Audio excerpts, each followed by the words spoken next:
Hello students, बायोलॉजी.com में आप सबका स्वागत है। आज के इस वीडियो में हम पढ़ने वाले हैं मानव मस्तिष्क या ब्रेन की स्ट्रक्चर हम पढ़ने वाले हैं। ऐसा एनसीईआरटी में आपको ये डायग्राम दिख रहा होगा, बिल्कुल वैसा का वैसा मैंने यहाँ बनाया है समझाने के लिए। तो देखो, मानव मस्तिष्क हम सब जानते हैं कितना महत्वपूर्ण अंग है। ये हमारे अन्य जितने भी अंग हैं उन सभी अंगों पर नियंत्रण का काम करता है। उन सभी को वो न्यूरल कंट्रोल का और कोऑर्डिनेशन का, समन्वय का काम करता है। उन सभी अंगों का जो है वो नियमन करता है, नियंत्रण करता है। उनके कार्य प्रणाली को भी ये नियंत्रित करता है कि कोई ग्रंथि मान लीजिए कितना हार्मोन उसे सिक्रेट करना है और कितना नहीं करना है, कब सिक्रेट करना है, उन सभी का नियंत्रण ब्रेन करता है। इसके अलावा हमारे जितने भी ज्ञानेंद्रियों के ज्ञान जो है, हमें जैसे त्वचा से हमें जो है टच महसूस होता है, देखने से संबंधित आँखों द्वारा, सूंघने का जो है और सुनने का, उन सभी का जो उसका जो प्रोसेसिंग होती है वो सारी हमारे मस्तिष्क में होती है। इसके अलावा हम जो बहुत सारी क्रियाएं कर रहे हैं, गणितीय क्रियाएं कर रहे हैं, हम तार्किक क्रियाएं करते हैं, हम बोलते हैं, मैं पढ़ा रहा हूँ, आप पढ़ रहे हो, ये सभी क्रियाओं का जो नियंत्रण होता है वो मस्तिष्क द्वारा ही होता है। तो इस हिसाब से अगर देखा जाए तो मस्तिष्क देखो कितना महत्वपूर्ण अंग है हमारे पूरे शरीर का।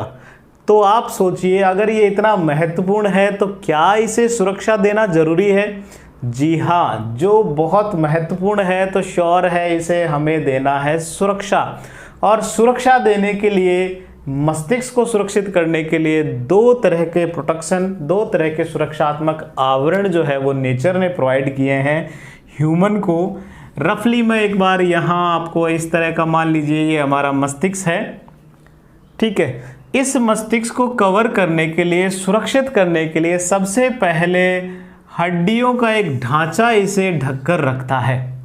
हड्डियों का एक ढांचा है जो इसे क्या कर रहा है, ढक रहा है, और उसे हम कहते हैं स्कल या खोपड़ी। क्या कहते हैं?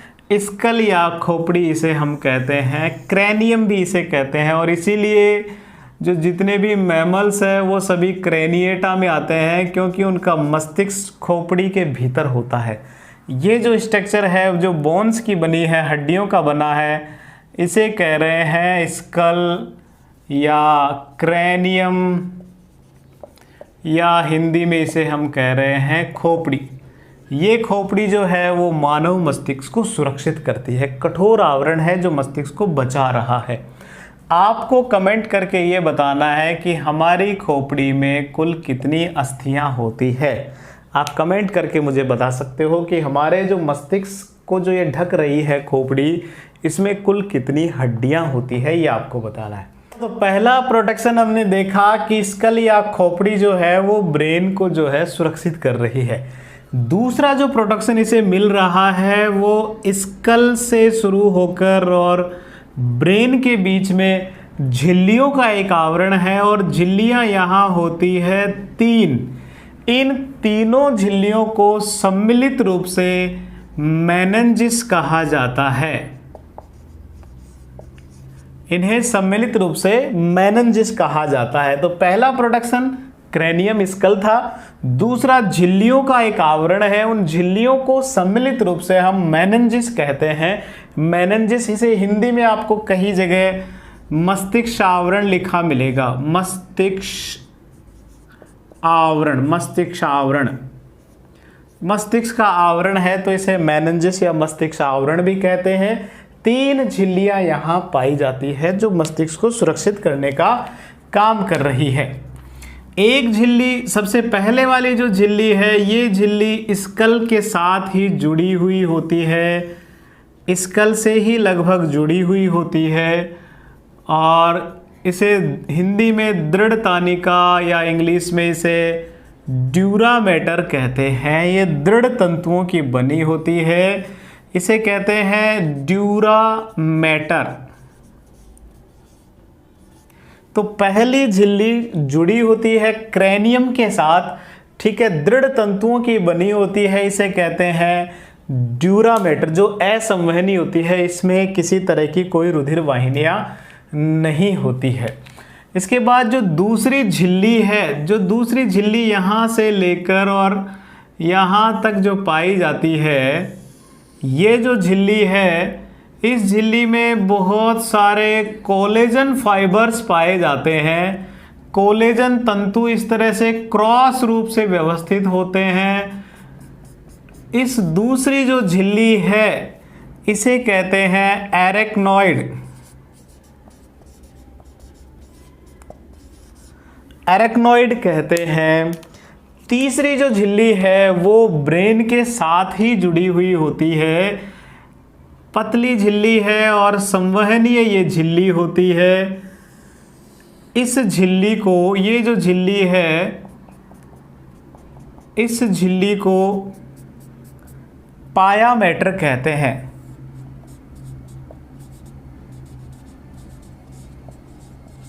पायामेटर कहते हैं। तो देखो, ब्रेन में सबसे बाहर हड्डी का एक आवरण जो उसे बचा रहा है वो है क्रेनियम स्कल या खोपड़ी। इसके बाद मेनिन्जिस, 3 झिल्लियों का आवरण जो ब्रेन को सुरक्षित कर रहा है। ये ब्रेन और ये जो मेरु रज्जु होता है, दोनों पर ये झिल्लियों का आवरण पाया जाता है। 3 झिल्लियां हैं। सबसे बाहर होती है ड्यूरामेटर, बीच में होती है एरेक्नॉइड और भीतर होती है पायामेटर। तो dura mater, arachnoid, pia mater, dura mater, arachnoid और पायामेटर, ये आपको याद रखना है। नेक्स्ट, ये जो ड्यूरामेटर और एरेक्नॉइड जो है, ड्यूरामेटर और एरेक्नॉइड के बीच में एक स्पेस पाया जाता है, रिक्त स्थान पाया जाता है, अवकाश इनके बीच में होता है। ड्यूरामेटर और एरेक्नॉइड, इन दोनों के बीच में ये जो स्पेस पाया जाता है, ड्यूरामेटर और एरेक्नॉइड के बीच में जो स्पेस होता है उसे सब ड्यूरल स्पेस कहते हैं। ड्यूरामेटर के नीचे है इसलिए इसका नाम जो पड़ा, ये जो स्पेस, जो खाली जगह है ड्यूरामेटर और एरेक्नॉइड के बीच, इसे कहते हैं सब ड्यूरल स्पेस या सब ड्यूरल कैविटी। सब ड्यूरल कैविटी या सब ड्यूरल स्पेस इसे कहते हैं, जिसमें इंटरस्टिशियल फ्लूइड इसमें भरा हुआ होता है, अंतराली द्रव्य इसके बीच में भरा होता है। उसके बाद ये जो दूसरी झिल्ली एरेक्नॉइड और तीसरी झिल्ली पायामेटर जो है, इसके बीच में भी एक कैविटी, एक अवकाश ऐसा पाया जाता है। इस अवकाश को चूंकि एरेक्नॉइड के नीचे है, यहाँ ड्यूरामेटर के नीचे था तो सब ड्यूरल, ऐसे ही एरेक्नॉइड के नीचे ये स्पेस है तो इसे सब एरेक्नॉइड स्पेस इसे कहते हैं। इसे कहते हैं सब एरेक्नॉइड स्पेस या सब एरेक्नॉइड कैविटी भी इसे कहते हैं, कैविटी, गुहा, सब एरेक्नॉइड स्पेस। ये जो सब एरेक्नॉइड स्पेस जो है, इसकी खास बात यह है कि इसमें जो द्रव्य भरा हुआ होता है उस द्रव्य को कहते हैं सेरिब्रो स्पाइनल फ्लूइड कहते हैं। Cerebro spinal fluid, cerebro spinal fluid कहते हैं। सब ड्यूरल स्पेस ड्यूरामेटर और पायामेटर के बीच में, ड्यूरामेटर और एरेक्नॉइड के बीच में है, और एरेक्नॉइड और पायामेटर के बीच में है सब एरेक्नॉइड स्पेस। और सब एरेक्नॉइड स्पेस में भरा होता है एक विशेष तरह का द्रव्य जिसे कहते हैं cerebro spinal fluid. Cerebro spinal fluid इसे कहते हैं, CSF इसे कहते हैं। बहुत बहुत महत्वपूर्ण है। ये क्या काम करता है? ये मस्तिष्क को बाह्य आघातों से सुरक्षा करता है, बाहरी जो चोट है उन चोटों से ये बचाता है। तो इसका जो पहला कार्य है वो है बाह्य आघातों से सुरक्षा। बाह्य आघात यानी कि चोटों से ये क्या करेगा? सुरक्षा करेगा मस्तिष्क की। ठीक है, क्योंकि 2 झिल्लियों के बीच में ये पानी सा भरा हुआ है, द्रव्य भरा हुआ है, तो बाहरी चोट जो है वो यहाँ जो है वो उस तक घर्षण के वजह से यहाँ उसका कम हो जाएगा घर्षण, और वो आगे तक पहुँचेगा नहीं। ठीक है, तो CSF जो है वो बाह्य आघातों से सुरक्षा करने का काम कर रहा है। दूसरा ये जो है ये संवहन का काम भी करता है, मस्तिष्क में संवहन का काम करता है। संवहन किन किन चीज़ों का? ये जो है वो खाद्य पदार्थों का संवहन कर रहा है, खाद्य पदार्थों का ये संवहन करता है। ये कार्बन डाइऑक्साइड और ऑक्सीजन यानी कि गैसों का संवहन का काम भी कर रहा है। ये उत्सर्जी पदार्थों का संवहन भी कर रहा है। तो कुल मिला के बहुत बहुत महत्वपूर्ण ये द्रव्य है। इसका जो बहना होता है, इसका फ्लो होता है, वो आगे से पीछे की ओर इसका फ्लो रहता है। आगे से पीछे की ओर इसका फ्लो होता है सेरिब्रोस्पाइनल फ्लूइड का। और ये काम क्या कर रहा है? खाद्य पदार्थों का, गैसेज का, उत्सर्जी पदार्थों का संवहन करने का कार्य कर रहा है। तो इस तरह हमारा मस्तिष्क जो है वो सुरक्षित है दो तरह के विशेष आवरण से। बहुत बहुत महत्वपूर्ण है ये सब चीज़ें जो मैंने आपको बताई है, स्कल क्रैनियम से और दूसरा मेनिंजिस से। अब आपको एक चीज़ और, यहाँ एक रोग जो सामान्यतः पूछा जाता है, बहुत बार जनरल साइंस एग्जाम में भी ये पूछा जाता है, ये जो हमारी मेनिंजिस है, ये जो हमारी झिल्लियाँ हैं, कई बार किसी तरह के संक्रमण की वजह से इसमें स्वेलिंग आ जाती है, सूजन आने लगता है और सेरिब्रोस्पाइनल फ्लूइड की मात्रा इसमें बढ़ जाती है। ऐसे में जो रोग होता है उसे कहते हैं मेनिंजाइटिस। ये आपको याद रखना है। इसकी वजह से जो रोग हुआ, इसमें स्वेलिंग, सूजन की वजह से, इसमें द्रव्य की मात्रा बढ़ने की वजह से जो रोग हुआ उसे कहा जाता है मेनिंजाइटिस रोग कहा जाता है। मेनिंजाइटिस रोग कहा जाता है। मेनिंजाइटिस आपको याद रखना है, बहुत बार एग्जाम्स में आ चुका है। मेनिंजाइटिस रोग है क्या, किससे संबंधित है? तो मस्तिष्क आवरण जो है, ये जो हमारी झिल्लियां हैं तीन, ड्यूरामेटर, अरेक्नॉइड और पायामेटर, इनमें स्वेलिंग और इस द्रव्य के बढ़ने की वजह से जो रोग होता है उसे कहते हैं मेनिंजाइटिस रोग। मेनिंजाइटिस रोग। तो यहाँ तक आप जो है इसका स्क्रीनशॉट लें, इसे उतारें। इसके बाद हम ब्रेन के जो तीन महत्वपूर्ण पार्ट है, फोर ब्रेन, मिड ब्रेन और हाइंड ब्रेन, उनको एक एक करके हम समझने वाले हैं।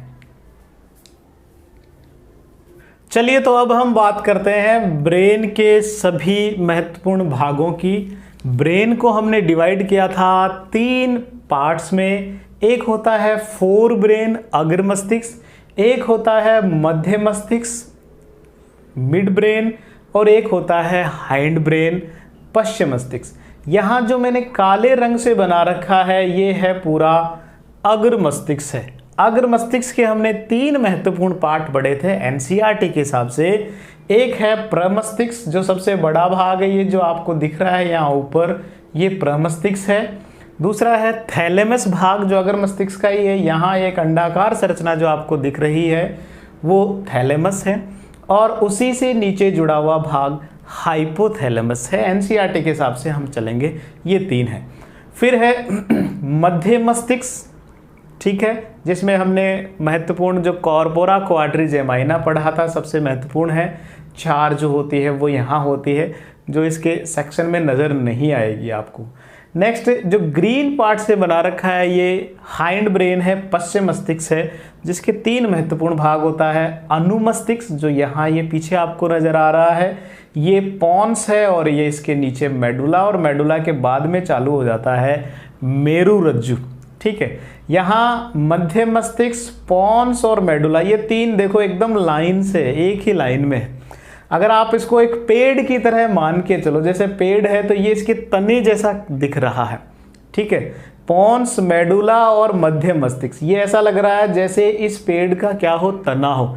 इसलिए इसे इन तीनों भागों को सम्मिलित रूप से ब्रेन स्टेम कहते हैं। तने को इंग्लिश में क्या कहते हैं हम, स्टेम। चूंकि ये ब्रेन का है तो इसे ब्रेन स्टेम कहते हैं, मस्तिष्क स्तंभ कहते हैं, ब्रेन स्टेम। कौन से पार्ट्स को कह रहे हैं? मध्य मस्तिष्क को, पॉन्स को और मेडुला को। इन तीनों को सम्मिलित रूप से किस नाम से जानते हैं? ब्रेन स्टेम से। बहुत बार एग्जाम्स में पूछा गया है और आपको याद रखना है। तीन पार्ट है जो ब्रेन स्टेम बना रहे हैं, तना बना रहे हैं एक तरह से। और आप देख भी सकते हो जैसे पेड़ है तो उसमें तना यही है सिद्ध में। कौन कौन से है? मध्य मस्तिष्क, पॉन्स और मेडुला। ये तीनों पार्ट्स को हम ब्रेन स्टेम कहते हैं, ठीक है। अभी हम बात करते हैं सबसे पहले फोर ब्रेन की। ये जो ऊपर वाला पार्ट आपको नज़र आ रहा है, जो मैंने काले रंग से बना रखा है, ये है फोर ब्रेन या अग्र मस्तिष्क। तो मस्तिष्क का सबसे पहला पार्ट हम पढ़ने वाले हैं और उसका नाम है अग्र मस्तिष्क। फोर ब्रेन की हम यहाँ बात करने वाले हैं, फोर ब्रेन। तो देखो ये जो फोर ब्रेन है ये हमारे मस्तिष्क का लगभग 2/3 भाग बनाता है। यानी कि हम कह सकते हैं मस्तिष्क का सबसे बड़ा भाग अगर है तो वो अग्र मस्तिष्क ही है। और अगर मस्तिष्क में भी अगर सबसे बड़ा भाग है, पूरे मस्तिष्क का ही अगर सबसे बड़ा भाग इन भागों में से पूछा जाए तो प्रमस्तिष्क है, जो यहाँ से लेकर देखो यहाँ तक दिख रहा है। प्रमस्तिष्क या सेरेब्रम इसे कहते हैं। ये हमारे मस्तिष्क का सबसे बड़ा भाग है, सेरेब्रम या प्रमस्तिष्क। फोर ब्रेन का ये पार्ट है, ठीक है। अग्र मस्तिष्क जो है ये पूरे मस्तिष्क का 2/3 भाग बना रहा है और इसमें 3 महत्वपूर्ण भाग हमने देखे। पहला है प्रमस्तिष्क, इसे कहते हैं इंग्लिश में सेरेब्रम। फिर है इसके बाद में थैलेमस और तीसरा है हाइपोथैलेमस। एनसीईआरटी के हिसाब से हम पढ़ने वाले हैं प्रमस्तिष्क, थैलेमस और हाइपोथैलेमस। मैं बार बार एनसीईआरटी इसलिए बोल रहा हूँ क्योंकि आपको अलग अलग बुक में अलग अलग लेवल पर जब आप पढ़ोगे तो इसका वर्गीकरण आपको अलग अलग मिल सकता है, लेकिन हमारे नीट के लेवल पर ये जो है इसी लेवल पर आएगा, इससे ज़्यादा नहीं आता। तो प्रमस्तिष्क, थैलेमस और हाइपोथैलेमस ये 3 प्रमुख पार्ट है अग्र मस्तिष्क के फोर ब्रेन के। चलिए अब तीनों को हम समझते हैं। सबसे पहले बात करते हैं प्रमस्तिष्क की, सेरेब्रम की। तो देखो यहाँ ये जो पार्ट है वास्तव में ब्रेन का इस तरह सेक्शन लिया हुआ है और उस सेक्शन से ये सब आपको नजर आ रहा है। अगर इसे आप ऊपर से देखो, जैसा कि यहाँ आप इस चित्र में देख रहे हो, जब आप अपने ब्रेन को ऊपर से आप देखोगे तो आप क्या देख रहे हो, उसमें बहुत सारी सलवटें सी हैं, कुछ जगह खाई है, गहरी गहरी खाई है, इस तरह की ये संरचना ऊपर से नजर आती है। और आप इसके बीच में और एक बड़ी खाई भी आप देख रहे हो। मैं आपको इसको 2 तरीके से चित्र बना के बताता हूँ। अगर आप उसको ऊपर से देख रहे हो तो ये कुछ इस तरीके से नज़र आने वाला है। अगर ऊपर से देखते हैं तो कुछ इस तरीके से नज़र आएगा और यहाँ बीच में एक गहरी खाई सी नज़र आने वाली, एक लॉन्गिट्यूडनल फीचर, यहाँ एक गहरी उदग्र खांच यहाँ नज़र आने वाली है। दूसरी चीज़ आप क्या देख रहे हो इस चित्र में कि इसमें आपको जगह जगह इस तरह सलवटें इसमें नज़र आने वाली है। इस तरह जगह जगह इसमें ये जो सलवटें सी नज़र आ रही है, वास्तव में इसमें इसके क्षेत्रफल को बढ़ाने के लिए, इसके एरिए को बढ़ाने के लिए ऐसा किया गया है, ताकि हमारी जो एक क्रियाएं हैं, हम जो सोच रहे हैं, मानव को सबसे ऊपर हमने माना है, वो इसी वजह से है क्योंकि हमारे मस्तिष्क की क्षमता बहुत ज़्यादा है और प्रमस्तिष्क की क्षमता सबसे ज़्यादा है। इसीलिए हम सबसे अपने आप को उच्च श्रेणी का जानवर, जंतु मानते हैं।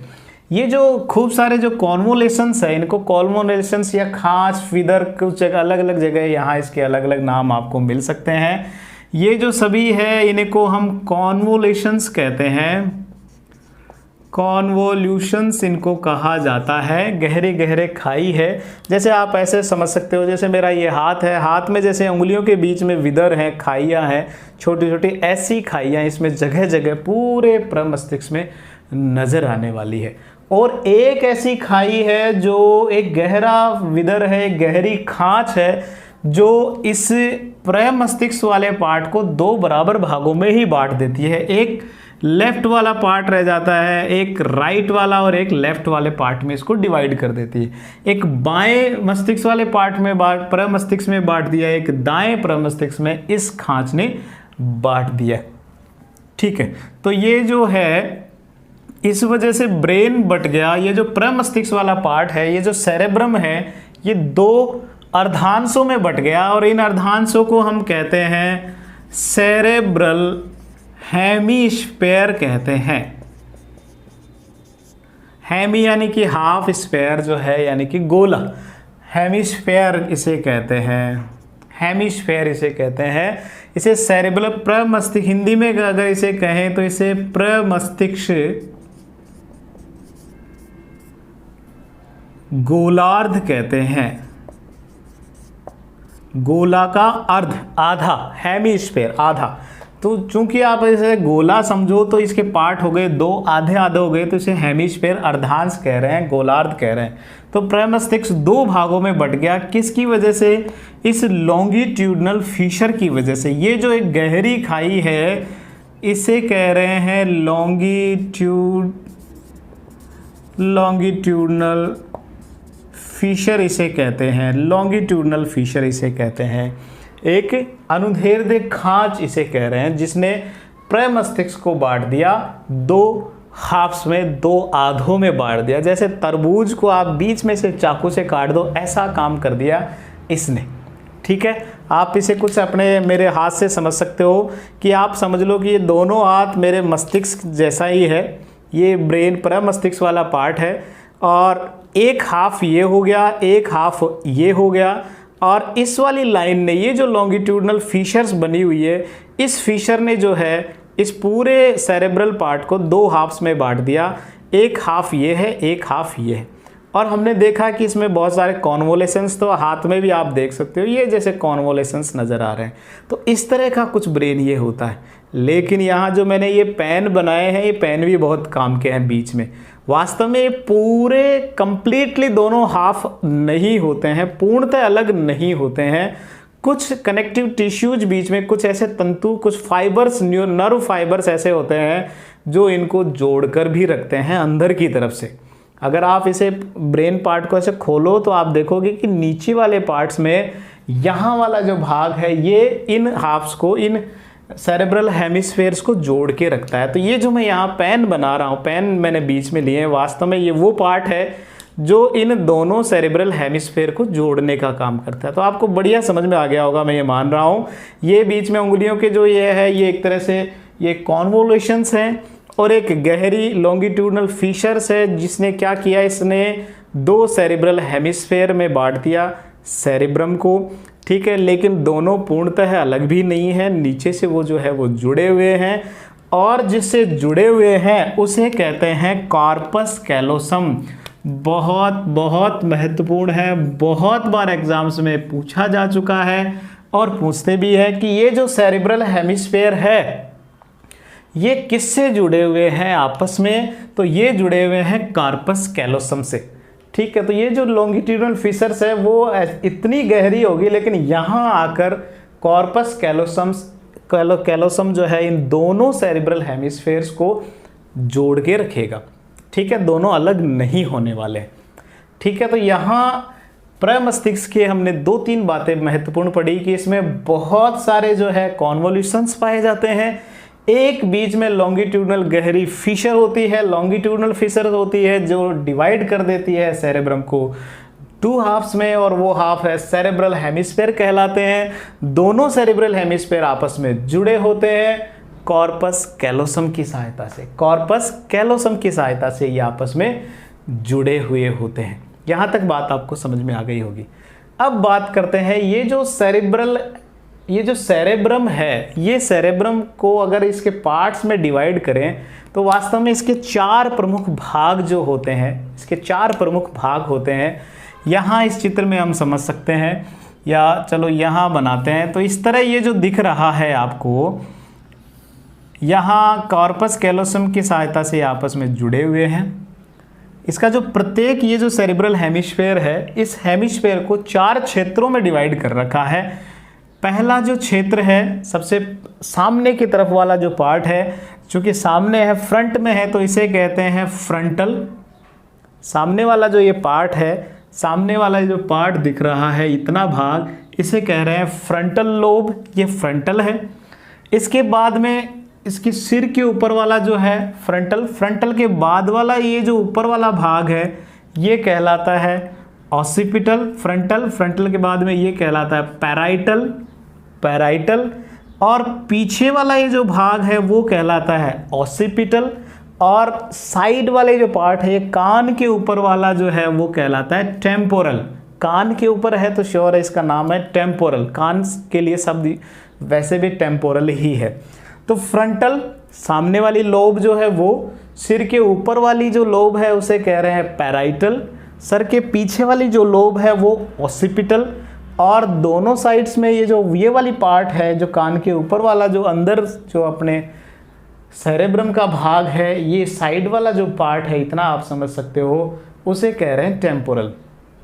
तो हमारे सेरेब्रम जो है उसके 4 लोब्स हैं, 4 भाग है, फ्रंटल, पैराइटल, ऑसिपिटल और temporal. Frontal, parietal, occipital, temporal, ये चारों भाग दोनों सेरेब्रल हेमिस्फेयर के, दोनों सेरेब्रल हेमिस्फेयर, इसके भी फ्रंटल, पैराइटल, ऑसिपिटल, टेम्पोरल, इसमें भी होंगे फ्रंटल, पैराइटल, उसके बाद में ऑसिपिटल और साइड में टेम्पोरल, दोनों में होंगे। फ्रंटल भी होगा, ऑसिपिटल भी होगा, ये ऑसिपिटल होगा, इसके बाद में ये पीछे की तरफ जो ये पैराइटल, ये फ्रंटल है, पैराइटल, ऑसिपिटल और ये टेम्पोरल, ऐसे ही इधर भी होगा फ्रंटल, फिर पैराइटल, पैराइटल यहाँ तक का वाला पैराइटल, फिर ऑसिपिटल और इधर जो है वो टेम्पोरल, इस तरह व्यवस्थित होंगे। ठीक है, फ्रंटल, टेम्पोरल, कान की तरफ वाला पार्ट टेम्पोरल। ठीक है, तो फ्रंटल, पैराइटल, ऑसिपिटल और टेम्पोरल, प्रत्येक का जो कार्य है वो भी अलग अलग होता है। प्रत्येक जो लोब है उसका कार्य भी अलग अलग है। अब कार्यों को डिस्कस कर लेते हैं, बहुत महत्वपूर्ण है। प्रमस्तिष्क हमारे मस्तिष्क का सबसे महत्वपूर्ण भाग है और हमारी बहुत सारी जो क्रियाएं हैं, विशेषकर अगर मैं एक शब्द में कहूँ तो हमारी जितनी भी ऐच्छिक क्रियाएं होती है जो हम इच्छा से कर रहे हैं, उन क्रियाओं को, उन लगभग सभी ऐच्छिक क्रियाओं का नियमन प्रमस्तिष्क कर रहा है, सेरेब्रम कह रहा है। पहली चीज नोट कर लो, समझने वाली बात है कि प्रमस्तिष्क जो है उसका काम किस तरह का है, ऐच्छिक वाला है। पहली चीज, जैसे मैं बोल रहा हूँ, आपको पढ़ा रहा हूँ, इच्छा से कर रहा हूँ ये काम, तो ये काम कौन सा पार्ट कर रहा होगा मेरे ब्रेन का, प्रमस्तिष्क, सेरेब्रम ही कर रहा हो। आप पढ़ रहे हैं, आप अपनी इच्छा से पढ़ रहे हैं, आप अपनी इच्छा से लिख रहे हैं, तो ये पार्ट कौन निभा रहा होगा, ये भी सेरेब्रम ही कर रहा होगा। आप चल रहे हैं, आप दौड़ रहे हैं, आप सोच रहे हैं, आप गणितीय क्रियाएं कर रहे हैं, आप बोलने की कोशिश कर रहे हैं, आप सोचने की क्षमता सोच रहे हो, आप बैठे बैठे सपने देख रहे हो, मुझे फ्यूचर में ये बनना है, डॉक्टर बनना है, लोगों का फ्री इलाज करना है, वो सारे काम जो आप बैठकर सोच रहे हो आप अपनी इच्छा से कर रहे हो। तो लगभग जितनी भी ऐच्छिक क्रियाएं जो होती है हमारे मस्तिष्क की, वो सारी ऐच्छिक क्रियाओं का नियमन कौन करता है, सेरेब्रम करता है। सेरेब्रम, पहले बात आपको ऐसे याद रखनी है, लगभग सभी ऐच्छिक क्रियाओं का नियमन कौन करता है, प्रमस्तिष्क करता है, सेरेब्रम करता है। अब कौन सा पार्ट कैसे करता है वो आपको कुछ कुछ याद रखना है। कौन कौन से हैं देखिए, ये जो फ्रंटल पार्ट है, ये फ्रंटल पार्ट हमारी ऐच्छिक क्रियाओं का तो नियमन कर रहा है, लेकिन किस तरह की, ये कर रहा है हमारे जितनी भी गणितीय क्रियाएं हम करते हैं, गणितीय मैथमेटिकल जो क्रियाएं हम कर रहे हैं, मैं गणित निकाल रहा हूँ, मैं लॉजिकल बातें कर रहा हूँ, वो जो लॉजिकल बातें हैं वो वास्तव में फ्रंटल से ही निकलती है। अगर कोई बिल्कुल बेतुकी बात कर रहा है, उसमें किसी बात में कोई लॉजिक नहीं है, कोई साइंटिफिक लॉजिक नहीं है, तो समझ लो उसका फ्रंटल पार्ट कमज़ोर है। समझ गए? कोई लंबी लंबी फेंक रहा है तो उसका फ्रंटल पार्ट वास्तव में क्या है, ज़्यादा विकसित है, क्योंकि फेंकने के लिए भी क्रियाएं चाहिए, ज़्यादा मानसिक क्रियाएं चाहिए, तो फ्रंटल अच्छा विकसित है। लेकिन किसी तरह की कोई बेतुकी बात हो तो समझ लो उसका यहाँ का भाग कमज़ोर है। फ्रंटल पार्ट कैसी क्रियाएं कर रहा है, गणितीय क्रियाएं करता है। इसके अलावा हम सोचते हैं, सोचना जो है, थिंकिंग का काम जो है, सोचने का कार्य भी फ्रंटल पार्ट ही करता है। हम बैठे बैठे हमारे ड्रीम्स सोच रहे होते हैं, हम अपने सपने देख रहे होते हैं, हम अपने ड्रीम्स बुन रहे हैं, सपने बुन रहे हैं, आगे फ्यूचर में कुछ बनने की बातें कर रहे हैं, तो वो काम भी कहाँ से हो रहा है, फ्रंटल लोब से होता है। किससे होता है, फ्रंटल लोब से होता है। इसके अलावा हमारे जो बोलने का नियंत्रण जो है, बोलने का नियंत्रण कंट्रोल जो है बोलने का, कितना बोलना है, वो सब नियंत्रण फ्रंटल लोब से ही होता है। फ्रंटल लोब में ये बात आपकी समझने की है जो थोड़े से लेवल की है और एग्जाम्स में आए हुए हैं, इसलिए मैं आपको बता रहा हूँ। फ्रंटल लोब में एक विशेष क्षेत्र होता है और उस क्षेत्र को कहते हैं ब्रोका एरिया। ये नाम आपको याद रखना है, ब्रोका एरिया इसे कहते हैं। ये आपकी बोलने की क्रियाओं का नियमन करता है। ब्रोका एरिया याद रखना है, आपके बोलने की क्रियाओं का नियमन करता है। बोलने की क्रियाएं आप ऐसे समझो, बोलने के लिए कौन कौन से अंग हमें चाहिए। एक तो चाहिए लैरिंग्स, जीभ बहुत महत्वपूर्ण है, दांत, होठ। ये जो अंग हैं जो हमारे बोलने का और शब्दों के नियंत्रण का काम करते हैं। तो ये वास्तव में इनका कंट्रोल करता है। ठीक है, चलो, तो गणितीय क्रियाएं हुआ, सोचना हुआ, सपने देखना हुआ, बोलने का कंट्रोल जो है वो सारा का सारा भाग कौन नियमित कर रहा है? फ्रंटल पार्ट कर रहा है। चलिए अब बात करते हैं पैराइटल की। पैराइटल जो है वो कंट्रोल कर रहा है हमारे दर्द वाले भाग को। हमें किसी तरह की चोट लगी है, दर्द है, तो उस दर्द को जो है कंट्रोल करने का, पेन का जो काम है वो पैराइटल ही कर रहा है। देखो, पी से पैराइटल। इसके अलावा पी से एक और है प्रेशर। जो है प्रेशर को कहते हैं हिंदी में दाब। हमें दाब अगर महसूस होता है तो वो उसका कंट्रोल, उसका कोऑर्डिनेशन का काम पैराइटल वाला पार्ट करता है। इसके अलावा ये जो है कुछ टेम्परेचर का भी हमें ज्ञान करवाता है, टेम्परेचर का ज्ञान करवाता है। ध्यान रखना, टेम्परेचर को रेगुलेट नहीं करता, हमारे बॉडी का तापमान को एकदम नियमित करने का काम नहीं करता। टेम्परेचर का ये ज्ञान करवाता है कि बाहर गर्मी है या सर्दी है। बाहर का टेम्परेचर आपको लग रहा है कि आज गर्मी ज़्यादा है या आज सर्दी ज़्यादा है, ये हमें महसूस करवाने का काम जो है वो पैराइटल वाला पार्ट करता है, पैराइटल वाला पार्ट करता है। इसके अलावा ये जो है वो टेस्ट, स्वाद का ज्ञान भी हमें पैराइटल वाला पार्ट ही करवाता है। आप अच्छा खा रहे हो, सब्जी में नमक कम है या ज़्यादा है, दूध में आपने मीठा नहीं डाला, ये चीज़ आपको कैसे पता चलेगी? जीभ से चलती है, लेकिन जीभ जो वहाँ से जो नर्व्स निकल रहे हैं वो ब्रेन के कौन से पार्ट में पहुँचाता है? पैराइटल में। वहाँ उस चीज़ को हमें याद रखा जाता है कि आपके सामने तरबूज रखा है, आपको कैसे पता कि ये मीठा ही होता है? वो पैराइटल वाला पार्ट आपको उसका ज्ञान करवाता है। ये करेला रखा है, ये कड़वा होता है। आप एक दो बार गलती से खा सकते हो, लेकिन बाद में आपको पता, हमेशा देखते ही आप बता दोगे कि ये कड़वा होता है। ये ज्ञान आपको किसने करवाया? पैराइटल वाले पार्ट ये आपको ज्ञान करवाता है। इसके अलावा टच जो है, टच को भी ये महसूस हमें यही करवाता है। टच जो होता है, हमारे जो त्वचा द्वारा जो हमें टच महसूस होता है, वो जो है वो पैराइटल पार्ट ही करवाता है। बात करें ऑसिपिटल वाला पार्ट, ये जो ऑसिपिटल वाला पार्ट है ये इसका कार्य है विजन से संबंधित। किससे संबंधित है? विजन से संबंधित है। ये किससे संबंधित है? देखने से संबंधित है। आपका पीछे वाला प्रमस्तिष्क का जो पीछे वाला पार्ट है, ये ऑसिपिटल पार्ट जो है ये किससे रिलेटेड है? विजन, देखने से संबंधित। आपकी आंखों से जो दृक तंत्रिकाएं, ऑप्टिकल नर्व्स जो गुजर रही होती है वो जाती है ऑसिपिटल वाले पार्ट में, और वहाँ से ये जो है आपका विजन, देखने वाले जो क्रियाएं हैं उसका ये नियमन करता है, कंट्रोल करता है। तो देखने से संबंधित कौन सा है? ऑसिपिटल पार्ट है। ये आपके देखने से संबंधित, देखने वाली क्रियाओं का नियमन करता है। इसके बाद में है टेम्पोरल वाला पार्ट। टेम्पोरल वाला पार्ट जो है, चूँकि कान के पास है तो श्योर है ये काम करेगा आपके हियरिंग का, सुनने से संबंधित क्रियाएं जो है, सुनना। आप किसी सिंगर की आवाज़ पहचान सकते हो?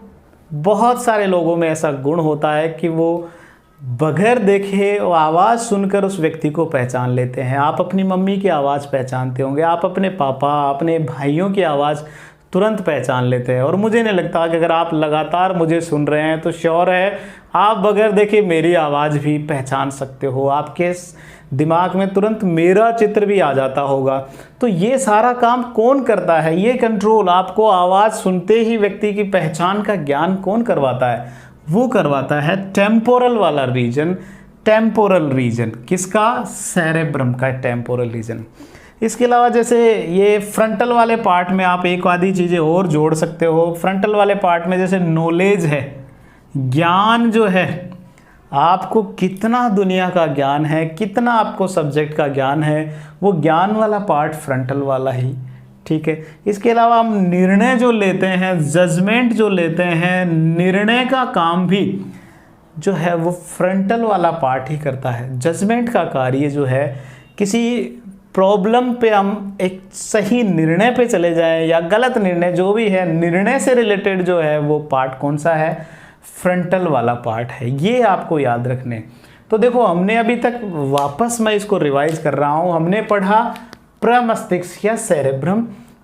सेरेब्रम के दो भाग सेरेब्रल हेमिस्फीयर कहलाते हैं। किसने इसे दो भागों में काटा? लॉन्गिट्यूडनल फिशर ने, लेकिन पूरा नहीं काटा, नीचे से जुड़े हुए हैं। जोड़ा किसने? कॉर्पस कैलोसम ने इसको जोड़ा। बहुत सारे इसमें कॉन्वोल्यूशंस होते हैं जो आपकी इन क्रियाओं का बढ़ाने का कार्य कर रहा है।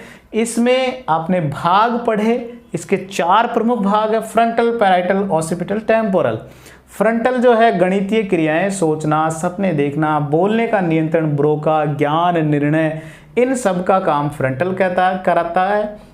पैराइटल क्या करता है? Pain, temperature, taste, touch, pressure, इनका ज्ञान करवाता है। ऑसिपिटल विजन का ज्ञान करवाता है और टेम्पोरल हियरिंग का काम करता है। एक और महत्वपूर्ण भाग में आपको, जैसे ब्रोका आपने पढ़ा, वैसे ही टेम्पोरल रीजन में एक भाग होता है, बहुत ही महत्वपूर्ण वो भाग है। और उस भाग का, जैसे मैंने ये हाईलाइट किया है, उस भाग का नाम मैं यहाँ लिख रहा हूँ, उसे कहते हैं वेर्निक एरिया, वेर्निक क्षेत्र कहते हैं। वेर्निक क्षेत्र, वहाँ था ब्रोका क्षेत्र और यहाँ है वेर्निक क्षेत्र। ब्रोका क्या काम कर रहा था? आपके बोलने का नियंत्रण कर रहा है। लेकिन आपको बोलना क्या है? आपको बोलना क्या है? आपके शब्द कौन से निकलने हैं और आपको किस भाषा में कैसे बोलना है। एक तरह से डिक्शनरी जैसा काम करता है वेर्निक एरिया, ठीक है। अगर कई बार आपने सुना होगा कि उस व्यक्ति के जो है दिमाग में चोट लगी और बोलना बंद हो गया, तो इसका मतलब उसका ब्रोका एरिया जो है वो घायल हुआ है, चोटिल हुआ है। और कई बार ऐसा भी देखा गया है, बहुत, ये जो वेर्निक नाम के वैज्ञानिक थे, उसके पास ऐसे ही बहुत सारे केस आए थे। डॉक्टर थे ये, बहुत महान, और इनके पास ऐसे बहुत सारे केस आए जिनके टेम्पोरल वाले पार्ट में चोट है और वो जो है वो बोलना तो चाह रहे हैं, लेकिन जो है वो बोल नहीं पा रहे हैं, शब्दों का उसका सही मिश्रण नहीं होता। जैसे मान लीजिए उस व्यक्ति को बोलना था कि मेरा नाम जयसिंह है, लेकिन वो उसको रोक रोक के बहुत समय लेगा, मेरा नाम है जयसिंह नाम, ऐसे उल्टा सीधा बोलेगा। उसका एक्चुअल जो एक सेंटेंस का एक प्रॉपर रूप होता है वो नहीं कर पाएगा। किसकी वजह से? वेर्निक एरिया की वजह से। लेकिन अगर यहाँ चोट लगती है तो वो तो बोल ही नहीं पाएगा, क्योंकि आपके लैरिंग्स, आपके जीभ, आपके होठ, आपके ये जो क्रियाएं हैं बोलने की, उस सब का नियंत्रण यहाँ से होता है।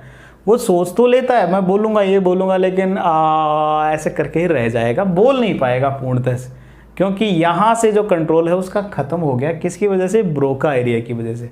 तो बोलने का नियंत्रण, बोलने की जो क्रियाओं में जो आवश्यक अंग है उन सब का नियंत्रण ब्रोका, जबकि बोलना क्या है उन सब का नियंत्रण कौन करता है? वेर्निक एरिया करता है, वेर्निक क्षेत्र करता है, ठीक है। तो यहाँ तक हमने पढ़ा है प्रमस्तिष्क तक का भाग, यहाँ तक आपको जो है उतारना है, यहाँ तक आप स्क्रीनशॉट लें, इसके बाद हम आगे पढ़ेंगे। चलिए बच्चों, अब हम आगे बढ़ते हैं। अब देखो, ये जो सेरेब्रम है, सेरेब्रम का जैसे आप इस चित्र में देखो, अगर इसका हम यूं काटें और हम देखें उसको, तो आप देखोगे कि इसका बाहरी जो क्षेत्र है वो तो होता है गहरे धूसर रंग का, और जो भीतर वाला जो पार्ट है वो होता है हल्का सफ़ेद रंग का। इसलिए इसे जो सेरेब्रम भाग है इसे दो भागों में डिवाइड कर दिया। बाहरी वाला जो पार्ट जो ग्रे कलर का नजर आ रहा है उसे कहते हैं कॉर्टेक्स। वैसे भी बायोलॉजी में आपने हर जगह देखा होगा बाहरी पार्ट को कॉर्टेक्स ही कहते हैं, और तो भीतर वाले भाग को क्या कहते हैं आप कमेंट करके भी बता सकते हैं, और मैं आपको यहाँ बता देता हूँ। श्योर है बाहर कॉर्टेक्स है तो भीतर वाले भाग को क्या कहेंगे, मेडुला कहेंगे, मेडुला। अब इसको डिस्टिंग्विश करने के लिए, अलग करने के लिए आप यहाँ सेरेब्रम यहाँ लगा सकते हैं, सेरेब्रल कॉर्टेक्स, सेरेब्रल मेडुला, थोड़ा सा अलग करने के लिए सेरेब्रल कॉर्टेक्स, सेरेब्रल मेडुला। बाहरी पार्ट जो कैसा नजर आ रहा है, ग्रे कलर का नजर आ रहा है, ग्रे, गहरे ग्रे रंग का ये नजर आता है, इसे कह रहे हैं सेरेब्रल कॉर्टेक्स। और चूंकि ये ग्रे कलर का नजर आ रहा है इसीलिए इसे ग्रे मैटर भी कहते हैं, ग्रे मैटर कहते हैं कॉर्टेक्स को। और जो भीतर वाला पार्ट है ये जो है ये वाइट मैटर कहलाता है, वाइट मैटर, सफेद श्वेत प्रद्रव्य, और ये कहलाता है धूसर द्रव्य, धूसर, ग्रे, वाइट, श्वेत। ठीक है, जैसे हमने इसको यूं सेक्शन काटा तो हमने क्या देखा कि दो तरह का अपने आप क्षेत्र नजर आता है। बाहरी वाला पार्ट जो है वो ग्रे कलर का होता है, ग्रे मैटर, इसलिए कॉर्टेक्स। भीतर वाला वाइट नजर आ रहा है इसलिए इसे वाइट मैटर, इसे मेडुला कह दिया। ये ऐसा क्यों है, ग्रे और वाइट क्यों है, उसका कारण ये है कि हमने न्यूरॉन्स पढ़े होंगे। न्यूरॉन्स अगर आपने अब तक नहीं पढ़े हैं तो नेक्स्ट वीडियो मेरा वैसे भी न्यूरॉन्स पर ही आने वाला है। न्यूरॉन्स में दो महत्वपूर्ण पार्ट होते हैं, एक होता है साइटोन और एक होता है एक्सॉन, साइटोन और एक्सॉन। तो होता क्या है कि इस कॉर्टेक्स पार्ट में इन न्यूरॉन्स का साइटोन वाला पार्ट होता है। इस तरह वो जो तारे जैसा पार्ट है साइटोन जो है वो कहाँ होता है, वो कॉर्टेक्स पार्ट में होता है, इस तरह पूरे में। तो साइटोन जो बॉडी है, साइटोन जो काय है, ये साइटोन तो होता है कॉर्टेक्स में, और इसी वजह से ये गहरा ग्रे कलर का नजर आता है, इसलिए इसे ग्रे मैटर हमने कह दिया। और ये जो एक्सॉन्स हैं, न्यूरॉन्स के जो ये एक्सॉन्स हैं, ये एक्सॉन्स होते हैं मेडुला में, और इसी वजह से ये जो है वो कैसे नज़र आते हैं, ये वाइट कलर के नज़र आते हैं। एक्सॉन्स जो होते हैं वो माइलिनेटेड होते हैं, माइलिन इन पर पाया जाता है, माइलिनेटेड एक्सॉन्स यहाँ होते हैं, और इसी वजह से ये वाइट नज़र आते हैं। कैसे नज़र आते हैं, वाइट नज़र आते हैं। तो यहाँ तक बात समझ में आ गई होगी कि आपको प्रमस्तिष्क का अगर हम सेक्शन काट के देखें तो हमें दो स्पष्ट भाग नज़र आते हैं। बाहरी भाग को कॉर्टेक्स कहते हैं, जिसे ग्रे मैटर भी कह रहे हैं। क्यों ग्रे होता है, साइटोन की उपस्थिति की वजह से। और दूसरा जो भीतरी भाग है उसे मेडुला कहते हैं, सेरेब्रल मेडुला कहते हैं। इसे वाइट मैटर भी कह रहे हैं, वाइट होने की वजह से। वाइट क्यों है, ये एक्सॉन्स, माइलिनेटेड एक्सॉन्स की उपस्थिति की वजह से ऐसा होता है। ठीक है बच्चों, तो आज के इस वीडियो में जो है हम इतना ही पढ़ने वाले हैं। वीडियो बहुत लंबा हो जाएगा, तो आगे वाले पार्ट जो है अग्र मस्तिष्क में बच गया थैलेमस, हाइपोथैलेमस, मध्य मस्तिष्क और पश्चिम मस्तिष्क जो है हम अगले वीडियो में पढ़ने वाले हैं। यहाँ एक छोटा सा बिंदु और हम साथ ही साथ डिस्कस कर लेते हैं। ये जो इस तरह जो हमारा ये अग्र मस्तिष्क है, वहाँ यहाँ आगे वाले पार्ट में कुछ इस तरह की स्ट्रक्चर्स जो है मुग्धाकार जो है, ऐसे क्लब एक खेल होता है, उसमें इस तरह का एक मोटा आगे का भाग ऐसा होता है, बेट जैसा कुछ। तो ये जो क्लब है इसके शेप की दो संरचनाएं पाई जाती है, और इन्हें ऑलफैक्टरी लोब्स कहते हैं, घ्राण पिंड कहते हैं। ऑलफैक्टरी लोब, घ्राण पिंड इन्हें कहते हैं। ऑलफैक्टरी, घ्राण, घ्राण का मतलब होता है गंध, खुशबू। वास्तव में हमें गंध का ज्ञान, खुशबू का ज्ञान इनकी वजह से हो रहा है। हमारे नाक में जो संवेदी तंतु है उनका आखिरी भाग जो है वो यहाँ पहुँच रहा होता है, कहाँ? ऑल्फैक्टरी लोब्स में, और ये ही हमें जो है वो गंध का ज्ञान करवाते हैं। तो अगर मस्तिष्क का ही आप भाग इसे समझ सकते हैं, अगर मस्तिष्क का ही एक भाग है, दो संरचनाएं होती है, ऑल्फैक्टरी लोब इस तरह आगे की ओर मुग्धाकार ये होती है, क्लब शेप होती है, ऑल्फैक्टरी लोब कहलाते हैं, गंध का ज्ञान ये करवाते हैं। इनके मध्य भी एक गुहा पाई जाती है, एक कैविटी पाई जाती है, और उस कैविटी को जो है वो राइनोसील कहते हैं, ये भी आपको याद रखना है।